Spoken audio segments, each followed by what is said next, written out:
संतांचा महिमा जो आहे, महात्म्य जे आहे ते बहुदुर्गम आहे. नुसतं दुर्गम म्हटलेलं नाही, बहु या विशेषणाने आणखी त्याची दुर्गमता वाढवलेली आहे. दुर्गम शब्दाचा अर्थ संस्कृतमध्ये गमगच्छती हा धातू आहे, त्याचा अर्थ जाणे असा आहे, टू गो.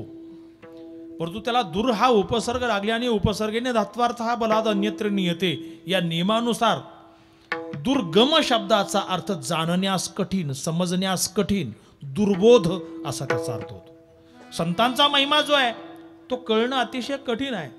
मला असं वाटतं बाकीच्यांना तर सोडून द्या, संतांच्या सहवासात जे राहतात त्यांनाही कळेल की नाही सांगता येत नाही. विठाला विठाला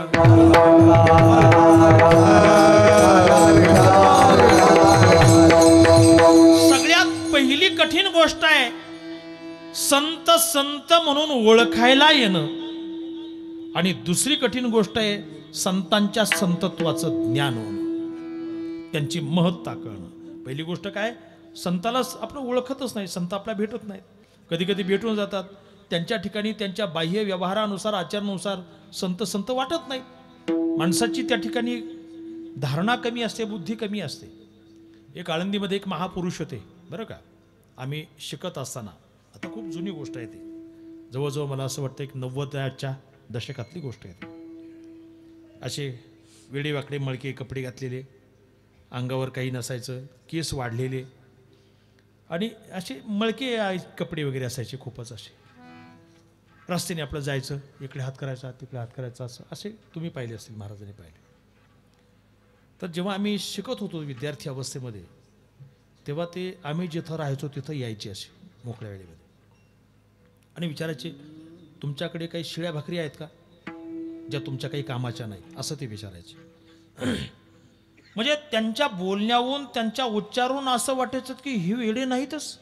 लक्षात का, हे तर चांगले शहाणे आहेत, सुसंगत बोलतात, तर्कशुद्ध पद्धतीने बोलतात. ताजं देऊ नका, तुमच्या कामाचं देऊ नका, शिळं उरलेलं असेल 2-4 दिवसाचं ते द्या असं म्हणजे. तर आमचे काही विद्यार्थी असायचे जुने, बाबा हे राव, हे कशाला, ताजं देतो आम्ही. ताजं नको नको, तुमचं ताजं नको आहे, ते तुम्हाला राहू द्या, तुम्ही अभ्यास करताय, ते तुमच्या उपयोगाचं आहे.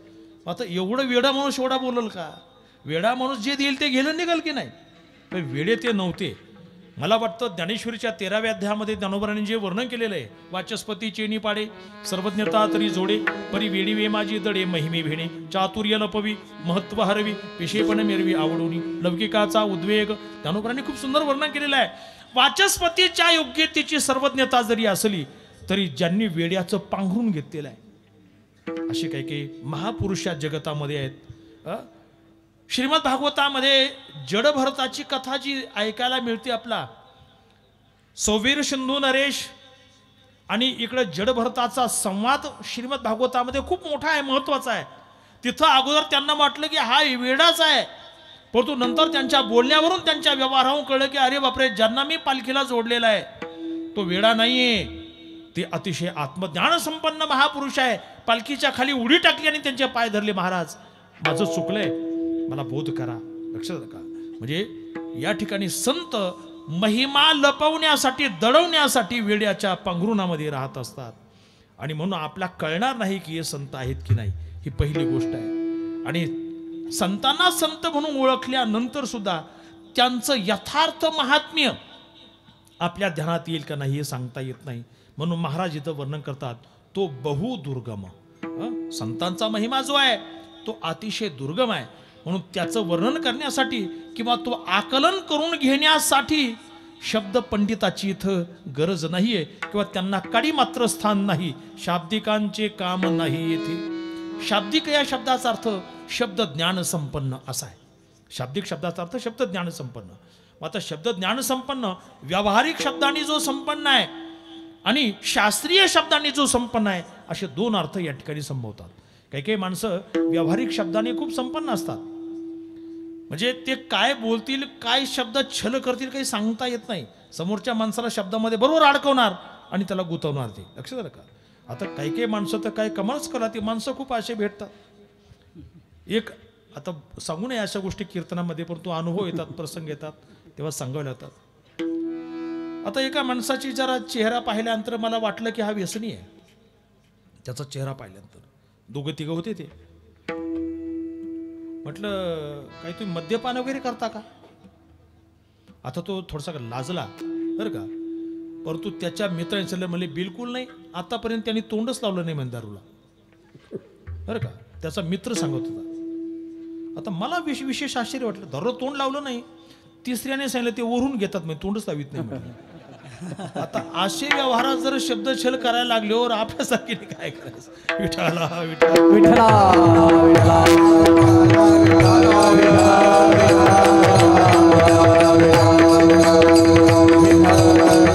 म्हणून व्यवहारामध्ये शब्द छल करून समोरच्या माणसाला फसविणारे, धोका देणारे अशी माणसं सुद्धा शब्द ज्ञानी असतात बरं का. त्यांच्याकडे शब्दाला फिरवा करण्याची एक कुशलता असते, कौशल्य असते, लक्षात का. अशी माणसं असतात. आणि दुसरा जो वर्ग आहे तो शास्त्रीय शब्द ज्ञानाने संपन्न. त्यांच्याकडे जे ज्ञान असतं ते शास्त्रीय ज्ञान असतं. उदाहरणार्थ एखाद्या फांदीवर पक्षी बसला, म्हटले हा पक्षी जो आहे फांदीवर संयोग संबंधाने बसलेला आहे असं आहे. दुसरा म्हटला हा पक्षी इथं समवाय संबंधाने बसलेला नाही. आता पक्षी बसलेला आहे आणि हा म्हणतो की समवाय संबंधाने बसलेला नाही, तो म्हणतो संयोग संबंधाने बसलेला आहे. मग आता संयोग शब्दाचा अर्थ काय की ज्याचा वियोग होऊ शकतो. म्हणजे पक्षी त्या फांदीवर येऊन बसला, हा झाला संयोग संबंध आहे, आणि पक्षी उडून गेला, त्या फांदीचा त्याचा वियोग झालेला आहे. परंतु समवाय शब्दाचा अर्थ असा आहे समवायो नित्य संबंध. जो संबंध हा नित्य आहे त्याला समवाय संबंध असं म्हणतात. जसं मनुष्याच्या ठिकाणी मनुष्यत्व जाती आहे, त्या जातीचा आणि मनुष्याचा संबंध कोणता आहे, समवाय आहे. दगडाच्या ठिकाणी पाषाणत्व जाती आहे, झाडाच्या ठिकाणी वृक्षत्व जाती आहे, म्हणून त्या वृक्षत्व जातीचा आणि वृक्षाचा जो संबंध आहे तो समवाय अतएव नित्य संबंध आहे, तो दूर केला जात नाही. अर्थात व्यक्तीपासून जाती आणि जातीपासून व्यक्ती वेगळी करता येत नाही, हा नित्य समवाय संबंध आहे. मग आता तो पक्षी ज्या झाडावर बसलाय तो समवाय संबंधाने असू शकत नाही, नाही का. म्हणून हे जे शास्त्रीय शब्द आहेत, हे शास्त्रीय शब्द सुद्धा काय करतात, बऱ्याचशा माणसाला संभ्रमात टाकत असतात. म्हणून देव असा आहे, देव तसा आहे, संत असे आहेत, जगत असं आहे, अमका असं आहे, तसं आहे. म्हणून तुकाराम महाराजांनी या सगळ्याला एकच उत्तर दिलं, तुम्ही करा घटापटा आम्ही नवजो तया वाटा. महाराज सांगतात घट पट घटोपही चैतन्य पटोपही चैतन्य हे तुम्ही करत बसा, आम्हाला तिकडे जायची गरज नाही. म्हणून महाराज सांगतात तार्किकाचा टाका संग, तार्किकाचा टाका संग, तार्किकाचा टाका संग, तार्किकाचा टाका संग, तार्किकाचा टाका संग, तार्किकाचा टाका संग,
शब्दाने तर्क करणारे लोक आहेत त्याचा संग टाकून द्या.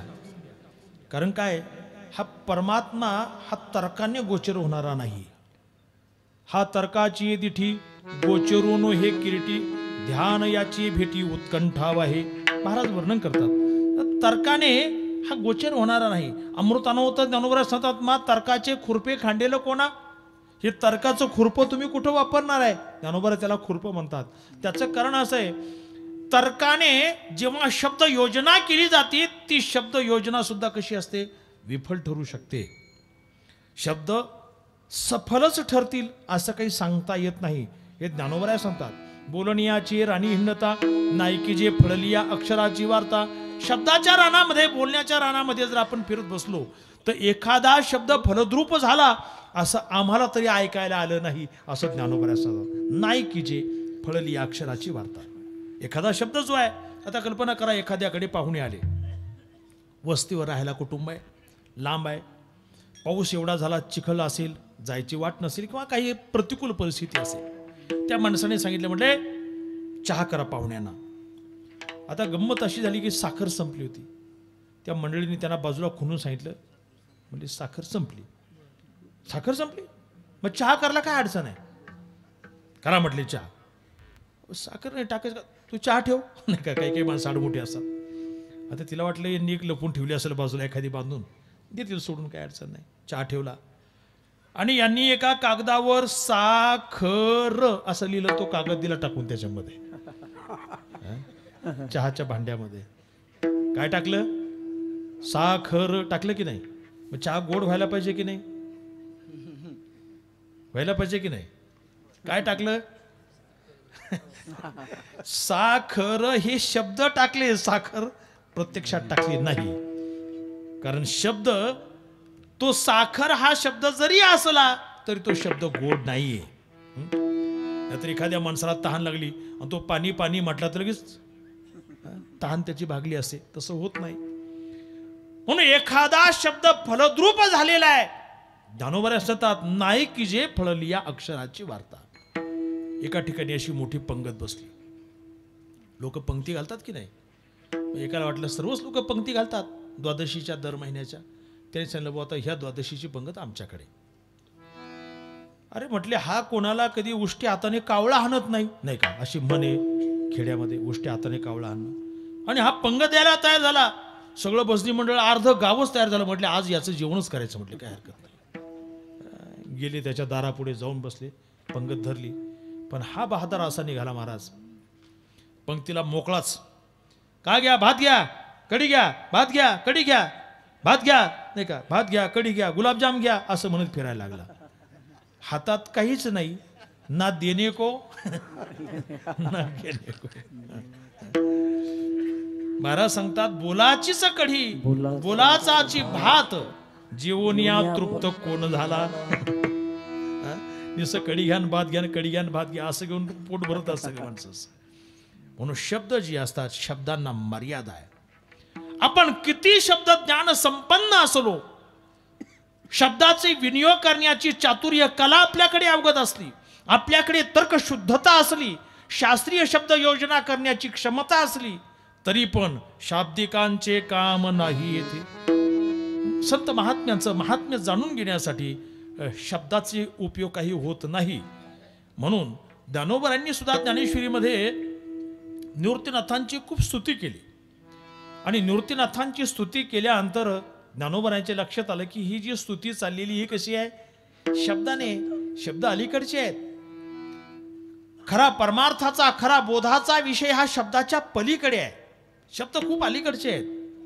मी मगाशी सांगितलं की आपण जेव्हा मी ब्रह्म म्हणतो, ते मी ब्रह्म म्हणणं हे सुद्धा भ्रमात्मक आहे. तिथं शब्द कोणताच संभवत नाही. शब्द जात मागवते सरे, अशी ज्या ठिकाणी अवस्था आहे, शब्द त्या ठिकाणी प्रवेश करू शकत नाही. शब्दाचा त्या ठिकाणी काही विनियोग होत नाही. मग शब्दाचा जर विनियोगच होत नाही तर मग संतांचं वर्णन कसं करणार. शब्द हे अलीकडचे आहेत. म्हणून त्या ठिकाणी शब्दांनी वर्णन केलेलं ज्ञानोबरांनी पाहिलं आणि नंतर सांगतात की आता हे जरा अलीकडचं झालंय बरं का. कारण निवृत्तीनाथ महाराज ज्या स्थितीवर आहेत, ज्या बोधावर आहेत, ती अवस्था, ती स्थिती वेगळी आहे. आणि म्हणून निवृत्तीनाथ महाराजांना विनंती करतात ज्ञानोबराय ज्ञानेश्वरीमध्ये की मी शब्दांच्या माध्यमातून तुमचं वर्णन करण्याचा प्रयत्न केला, परंतु आता माझ्या लक्षात आलं की हे वर्णन अलीकडचं झालेलं आहे. म्हणून आता शब्दांनी वर्णन करण्याचं सोडून देतो. उगियाची माथा ठेवी जे चरणी हेची भलेची. आता बास म्हटले, आता तुमच्या चरणावर माथा ठेवणं हेच योग्य आहे. हे ते का शब्दाने वर्णन करणं योग्य नाही. म्हणून अमृतानुभव लिहिताना अमृतानुभवातल्या पहिल्या श्लोकामध्ये ज्ञानोबराय वर्णन करतात, यदक्षर मनाख्येय मानंद मजम व्ययम श्रीमन्निवृत्तीनाथेती ख्यातम दैवतमाश्रये यत अक्षरम अनाख्येयम.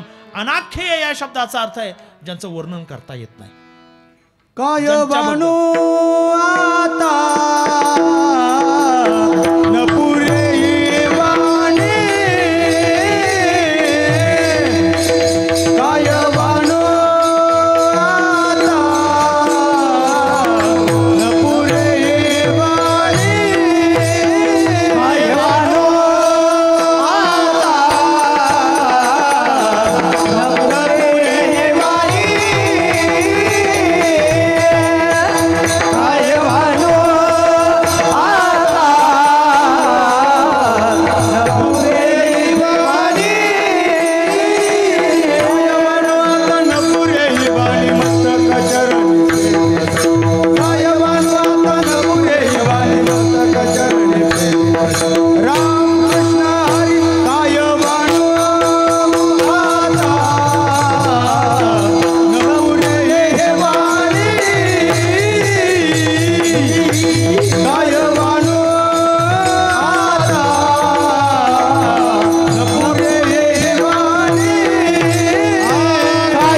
वाणी काय वर्णन करावं, किती वर्णन करावं.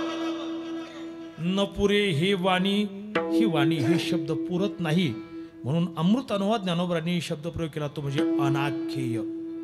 अनाख्येय शब्दाचा अर्थ ज्याचं निर्वचन करता येत नाही, ज्याचं आख्यान करता येत नाही, ज्याच्याविषयी काही बोलता येत नाही, ज्याच्याविषयी शब्द प्रयोग करून काही समजावून देता येत नाही, म्हणून अनाख्येय असं म्हटलं. का अनाख्येय म्हटलं? कारण निवृत्तीनाथ महाराज ज्ञानोबरायांचे ज्येष्ठ बंधू होते. दुसरी गोष्ट, निवृत्तीनाथ महाराज ज्ञानोबरायांचे गुरु होते. तिसरी गोष्ट, निवृत्तीनाथ महाराज ज्ञानोबरायांच्या दृष्टीने संत होते. आणि चौथी गोष्ट, ज्ञानोबरायांच्या दृष्टीने निवृत्तीनाथ महाराज हे दैवत होते. लक्षात का? 4 गोष्टी महत्वाच्या आहेत. परंतु ज्ञानोबरांनी बंधुत्वाचं वर्णन कुठं केलेलं नाही. निवृत्तीनाथ महाराज आमचे भाऊ होते, आई वडील गेल्यानंतर त्यांनी आम्हाला खूप जीव लावला, काही अंतर पडू दिलं नाही, असं वर्णन अख्ख्या वाङ्मयात कुठं नाही. एका ठिकाणी ओझरता उल्लेख केलेला आहे, परंतु तो सुद्धा संकुचित न ठेवता, एकदेशी न ठेवता त्याला व्यापकत्व दिलेलं आहे. पीडिता बंधनाचा ठाऊ, तू जगतबंधू आहेसा भाऊ. तुम्ही बंधू आहात पण माझे नाही, तुम्ही सर्व जगाचे बंधू आहात. कसे? तुम्ही सर्वांच्या बंधनाचा ठाव ठिकाणाच नाहीसा करता, फेडता, म्हणून तुम्ही जगत बंधू आहात. बंधुत्वाची संकल्पना सुद्धा संकुचित न ठेवता व्यापकत्वाला तिला प्राप्त करून दिलाय. दुसरी गोष्ट, निवृत्तीनाथ महाराज ज्ञानोबरांच्या दृष्टीने गुरु होते. अभंगाचे प्रमाण सर्वांना माहिती आहेत. ज्ञानदेव म्हणे, तरलो तरलो आता उद्धरलो, गुरु कृपे नाही का, श्री गुरु सारिखा असता पाठी राखा. गुरु पण आहेत. निवृत्तीनाथ महाराज ज्ञानोबरांच्या दृष्टीने संत पण आहेत. ज्ञानेश्वरीमध्ये बरेच प्रमाण आहेत. या बोला संत रिझले, म्हणती तोषलोगा भले केले, नाही का, संत. आणि चौथी महत्वाची गोष्ट, ज्ञानोबरांच्या दृष्टीने निवृत्तीनाथ महाराज हे दैवत आहेत. कारण अमृत अनुभवातला जो श्लोक मी तुम्हाला आता सांगितला, यदक्षरमनाख्येयम आनंदमजमव्यम श्रीमन निवृत्ती नाथेती ख्यातम दैवतम अहम आश्रये. निवृत्तीनाथ महाराज या नावाने प्रसिद्ध असणारं जे दैवत आहे, त्या दैवताचा मी आश्रय करतो, म्हणजे तिथं दैवत असं म्हणलेलं आहे.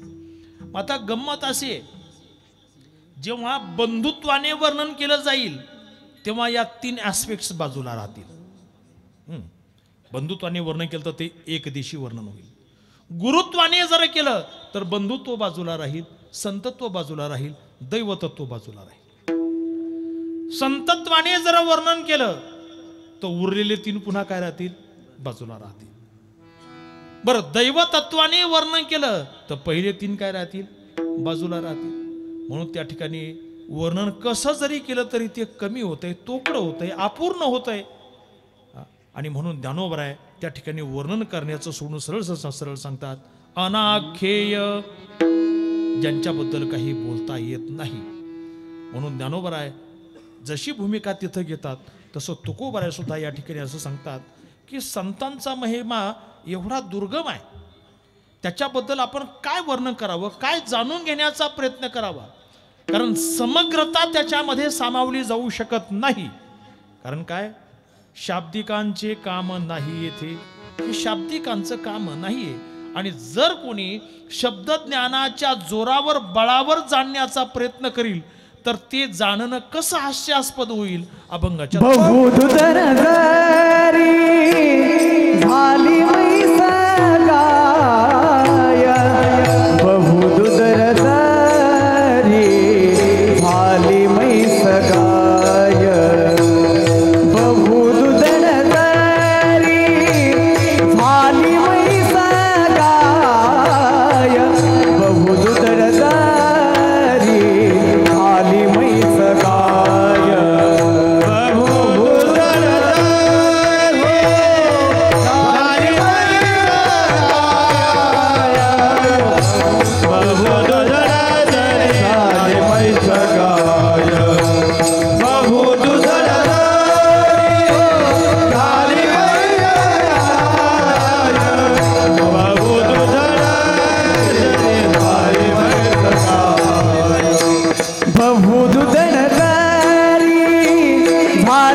सगा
जरी झाली म्हैसगाय तरी होईल काय कामधेनू. त्या शब्द पंडितांची शाब्दिकांची अवस्था इथं एका उदाहरणाने तुकोबराय स्पष्ट करतात. तुकोबराय सांगतात एखादी गाय किंवा म्हैस बहुदुधड झाली. बहुदुधड झाली म्हणजे खूप दूध देणारी, दुभती झाली. आता काही काहींच्या गायी असतात, म्हशी असतात, त्या जास्त दूध देतात. मला वाटतं बाजारामध्ये आता गाईच्या किमती किती लिटर दूध देते याच्यावर ठरवले जातात. जर्सींच्या बरं का, किती लिटर दूध देणारी म्हटली 15 लिटर देते, ही 20 लिटर देते. आता काय असतात जनावरं काही असे असतात. परंतु मला असं वाटतं तिने कितीही लिटर जरी दूध दिलं तरी कामधेनूची बरोबरी ती करू शकत नाही. कारण कामधेनू जी आहे ती कामधेनू नुसती दूधच देत नाही, जे पाहिजे ते ती कामधेनू देऊ शकते. पुराणातल्या कथा सर्वांना माहिती आहे. राजा विश्वामित्र शिकारीसाठी जंगलामध्ये गेले, तिकडे थकले भागले आणि येताना रस्त्याने वशिष्ठांचा आश्रम लागला. आश्रमामध्ये वळले. हेतू हाच होता की पाणी मिळालं थोडंसं बसता येईल, आपला ऐकता येईल. परंतु राजे महाराज आलेले. वशिष्ठांनी जेव्हा पाहिलं, बसा म्हटले महाराज. वशिष्ठ तसे मोठे ऋषी होते. परंतु राजा आलेला आहे. राजा एकटा नाही, त्याच्याबरोबर प्रधान आहे, सैनिक आहेत. बसा. सर्वांना पाणी दिलं आणि त्यांच्या चेहऱ्यावरचे भाव जाणले ऋषींनी. म्हटले तुम्ही आता असं करा, जेवणच करून घ्या. उपवाशी जसा तुम्हाला भूक लागली दिसते. आश्चर्य वाटलं. ऋषी आता जेव कसे घालतील? आश्रमामध्ये झोपडीमध्ये राहणारे ऋषी आहेत. बसा म्हटले तुम्ही, हात धुवून बसा. आणि हात धुवून बसूपर्यंत तर ताटं लगेच तयार. अनेक प्रकारची पक्वान्न त्याच्यामध्ये वाढली गेली. आणि जेव्हा ते जेवायला लागले महाराज, गरम स्वयंपाक, सुरस अन्न, आणि हे जेव्हा ते खायला लागले तेव्हा त्याच्या चवीने त्यांना एवढी प्रसन्नता मिळायला पाहिजे होती, त्याच्यापेक्षा त्यांच्या मनामध्ये शंकेचं काहूर निर्माण झालं. एवढं लवकर आलं कसं? हे तर गरम आहे. एवढ्या कमी वेळेत बनवलं कसं आहे? बरं, अतिशय सुग्रास आहे, चांगल्या प्रकारचं अन्न आहे, चविष्ट अन्न आहे. एकमेकाकडे पाहून असे हसायचे. मीठ बिलकुल कमी नाही, कुठं काही जास्त नाही, अमकं नाही तमकं. आधी आटोपशीर व्यवस्थित बनवलं. जेवणं कशी बशी झाली त्यांचे. आणि सगळ्यांच्या मनामध्ये तेच कुतूहल. राजाने विचारलं, हे महर्षी, आपण हे जे बनवलेलं आहे, आम्ही येण्याची आपणास खबर दिली नाही किंवा आपणासही काही खबर नव्हती. अचानकच आम्ही या रस्त्याने आलो, इकडे वळलो आणि तुम्ही काही अल्पावधीमध्येच ही सुविधा निर्माण केलेली आहे. याचं कारण काय? याचं रहस्य काय? आता ऋषींनी मोकळ्या मनाने सांगून टाकलं. म्हटलं हे पहा, आमच्याकडे कामधेनू आहे. आम्ही तिला जाऊन विनंती केली आणि तिच्या कृपेने, कृपा प्रसादाने हे सर्व आम्ही तुम्हाला दिलं. हे कसं काय शक्य आहे? म्हटले आम्ही जे काही मागतो, प्रार्थना करतो, ती आम्हाला तात्काळ पुरविते. आणि इथून पुढे मग त्यांच्या तोंडाला पाणी सुटलं. म्हटले तुम्हाला ऋषी मुनीला अशा गायी कशाला पाहिजेत? हे आमच्या राजवाड्यामध्ये शोभणाऱ्या गायी आहेत. तुम्हाला काय करायचं याचं? कधी कधी संत महात्म्यांचं ऐश्वर सुद्धा काही ना सहन होत नाही महाराज. तुम्हाला काय गरज आहे याची? तुम्ही फक्त टाळ्या वाजून भजनच करायचं. आम्ही तुम्हाला आणून देऊ खायला काय लागेल ते. काय विचार असतात माणसाचे.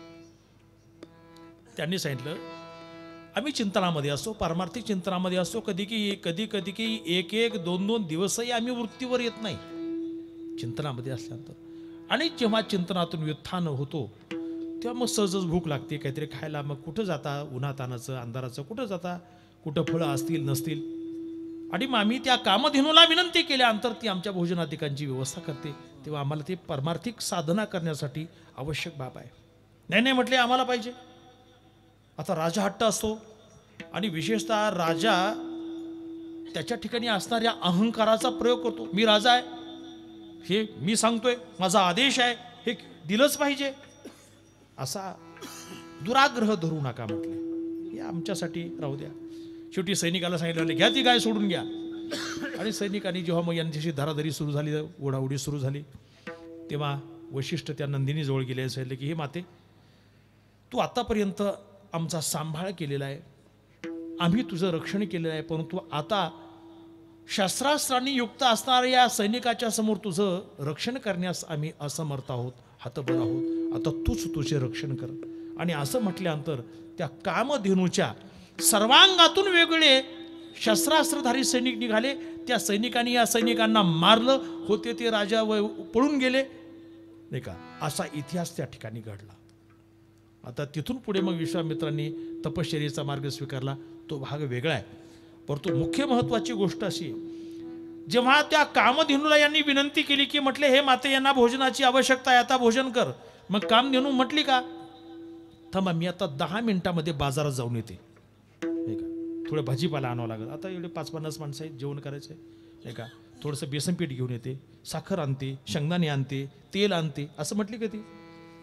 तिने काही न आणता केवळ स्वसामर्थ्याने त्या गोष्टी उपलब्ध करून दिल्या. ज्ञानोबराय वर्णन करतात, ते जेधवा जे मागे ते एक सरीची प्रसवो लागे. त्या गाईला जे मागितलं जातं ते तात्काळ त्या ठिकाणी त्या गोष्टी उपलब्ध करून देते. दानोबरांनी या कामधेनूचं वर्णन करताना, संत महात्म्यांचं वर्णन करताना कामधेनूचं उदाहरण दिलंय. संत महात्मे असे असतात, आपल्या आपल्या महिमेत असतात, एकटे असतात, परंतु एकटे आहेत म्हणजे ते कमी प्रतीचे आहेत, कमी महत्वाचे असं नाहीये. दानोबराय वर्णन करतात, तया ते एकले झणी म्हण, तो निर्धन या भाषा नेन, काय कामधेनू सवे सहान चालत असे. तो एकटा आहे असं समजू नका, तो निर्धन आहे, गरीब आहे असं समजू नका, गैरसमज करू नका. काय कामधेनूच्या बरोबर काय रॅशनची गाडी चालत असते का, की जे पाहिजे ते पटकन काढायचं आणि बनवायचं? तसं संत महात्म्याच्या ठिकाणी हे सामर्थ्य आहे. म्हणून आमचे गुरुवर्य वैकुंठवासी विठ्ठलबाबा गुढे सांगायचे, म्हणजे संतांची ताकद जी असते महाराज, जसा सिंह हा शिकारीसाठी निघाल्यानंतर तो एकटा निघतो, कारण त्याच्या पराक्रमावर त्याचा विश्वास असतो. तो एकटा आहे असं समजू नका, त्याचं सामर्थ्य पहा. तसं संत महात्मे एकटे आहेत असं समजू नका, त्यांचं सामर्थ्य, त्यांची शक्ती पहा. म्हणून जसं कामधेनूच्या बाबतीमध्ये घडतंय, तसं इतर दूध देणाऱ्या गाई म्हशी कितीही दुधड जरी असल्या तरी त्या कामधेनूंची बरोबरी करू शकणार नाही. ते नाही का, दानोबराय वर्णन करतात, तरी होईल काय कामधेनू, कामधेनूच्या बरोबरी त्या करू शकणार नाही. म्हणून प्रश्न असा निर्माण होतो, मग संतांचं महिमान कळणारच नाही का? म्हणजे कळणार नाही असं नाही, पण तो कळण्यासाठी एक उपाय आहे, अभंगाचं शेवट. तुका म्हणे अंगे भावे दयापण, तुका म्हणे अंगे भावे दयापण, तुका म्हणे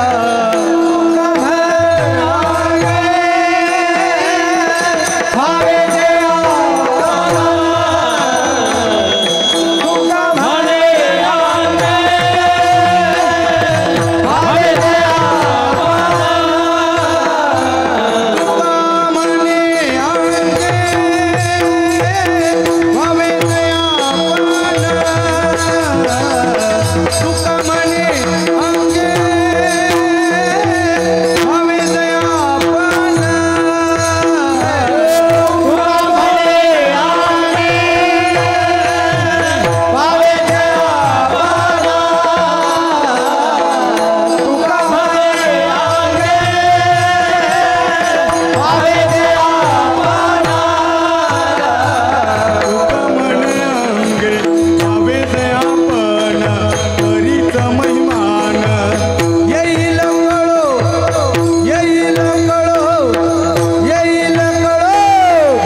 भावे ते आपण, तरीच महिमान येईल कळू.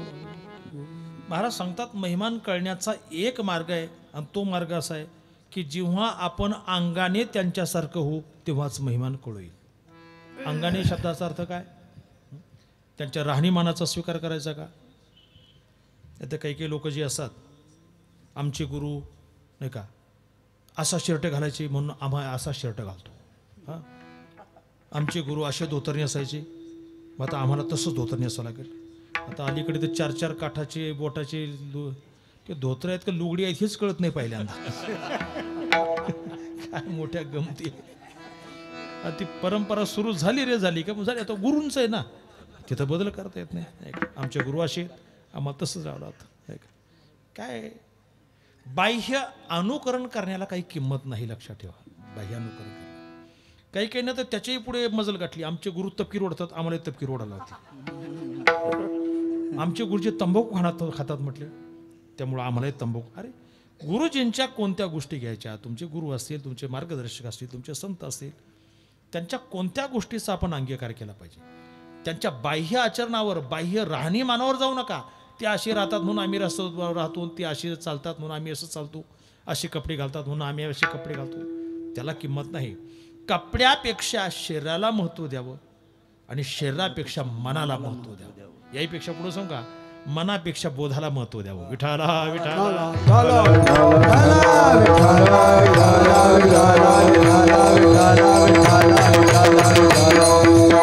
म्हणून अंगे व्हावे या शब्दाचा अर्थ बाह्यांगाने होऊ नका, अंतरंगाने व्हा. अंगे शब्दाचा अर्थ अंग दोन, बाह्यांग त्याला बहिरंग आपण म्हणतो, आणि अंतरंग. अंतरंगाने ज्या बोधावर आहेत त्या बोधाने युक्त जर तुम्ही झालात तरच काय होतं, महिमान कळू शकतं. माणसाचा शारीरिक भाव वेगळा आहे, माणसाचा वाचिक भाव वेगळा आहे, आणि माणसाचा मानसिक भाव वेगळा आहे. बाह्य, शारीरिक आणि वाचिक हे दोन्ही भाव बाह्य आहेत. याच्यामध्ये तफावतही होऊ शकते, परंतु आंतरिक जो भाव आहे त्याच्यामध्ये मात्र एकता आहे. तिथं फसवेपणा असू शकत नाही. म्हणून महाराज सांगतात, अंतरंगाने जेव्हा तुम्ही तद्रूप व्हाल, तदाकार व्हाल, तरीच महिमान येईल कळू. तरच महिमान तुम्हाला कळू येईल, एरवी येणार नाही. कारण संतांचा महिमा तो बहु दुर्गम, शाब्दिकांची काम नाही येथे. ज्यांच्या पुण्यस्मरणाच्या निमित्ताने हा कार्यक्रम चालू आहे, श्री संत वामनभाऊ महाराज यांचा अधिकार किती मोठा होता, महात्म्य काय होतं, हे मला असं वाटतं मी सांगण्यापेक्षा सर्वांना ज्ञात आहे. जुन्या लोकांनी भाऊला पाहिलेलं आहे. भाऊंचा स्वभाव असा होता, मला वाटतं भोळ्या शंकरासारखाच होता. प्रसन्न झाले तर आशुतोष, आणि जर रागावले तर मग मग काही त्यांचं काय बोलतील काही सांगता येत नाही. प्रसन्न झाल्यानंतर वा वा वा, चांगले चांगले, अरे तुझं चांगलं होईल असं म्हटल्यानंतर अनेक लोकांचं चांगलं झालेलं आहे महाराज. उदाहरणं आपल्या नजरेसमोर आहेत. आणि एखादं जर रागवलं आणि एखादा तोंडातून फटकन शब्द गेला की ते लाखाचे 12,000 व्हायला सुद्धा वेळ लागलेला नाहीये, अशी परिस्थिती. असे महापुरुष होते ते.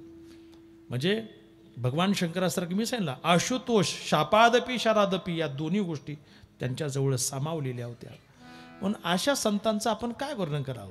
ते असा फेटा बांधायची, असं राहायची, असं चालायची, अशी त्यांची काठी होती, असे बोलायचे. या बाह्य गोष्टीपेक्षा त्यांचा अधिकार काय होता, त्यांची योग्यता काय होती? मी मगाशी सांगितलं की असे साधू संत जे असतात ते देवापेक्षाही श्रेष्ठ असतात, देवापेक्षाही बलवान असतात. तुका म्हणे आम्ही देवाहुनी बळी राहिलो निराळी ठेवून अशा बोधावर त्यांनी आपलं जीवन घातलेलं असतं. म्हणून अशा महापुरुषाचा जन्म या गावामध्ये व्हावा, मला वाटतं यापेक्षा भाग्याची गोष्ट दुसरी काही नसावी. संत कुठेही जन्माला येत नाहीत. पवित्र तो देश, पवित्र ते कुळ, पावन तो देश, जेथे हरीचे दास जन्म घेते. ते कुळही पवित्र आहे, तो देश म्हणजे ते गावही पवित्र आहे, ज्या ठिकाणी असे भगवत भक्त जन्माला येतात. मी म्हणतो जन्माला येतात असं नाही, ते तिथं अवतीर्ण होतात. ही भगवंताची योजना आहे की जिथं थोडीशी कमतरता वाटेल त्या भागामध्ये संत महात्म्यांना ते पाठवतात. आता तुम्ही इकडे जा, तुम्हाला इकडे कार्य करायचं आहे. आता तुम्ही इकडे जा, तुम्हाला इकडे कार्य करायचं आहे. म्हणून वेगवेगळ्या भागामध्ये, वेगवेगळ्या गावामध्ये, वेगवेगळ्या समाजामध्ये संत महात्मे अवतीर्ण झाले आहेत आणि त्यांचं सर्वांचं कार्य एक आहे. त्यांच्या कार्यामध्ये विवाद नाही आहे, त्यांच्या कार्यामध्ये भेद नाही आहे, त्यांच्या कार्याचा उद्देश भिन्न नाही आहे. त्याचं कारण आहे की हे सर्व एकाच परमात्म्याचे भगवत भक्त आहेत. म्हणून श्री संत वामनभाऊ महाराज ज्या भूमीमध्ये ज्या ठिकाणी निर्माण झाले, खरोखर ही गोष्ट आपल्या सर्वांच्या गौरवाची गोष्ट आहे. आता किती पुण्यतिथी आहे? 48. गेली 48 वर्षे आपण भाऊंच्या पुण्यतिथीचा हा महोत्सव या ठिकाणी साजरा करतोय.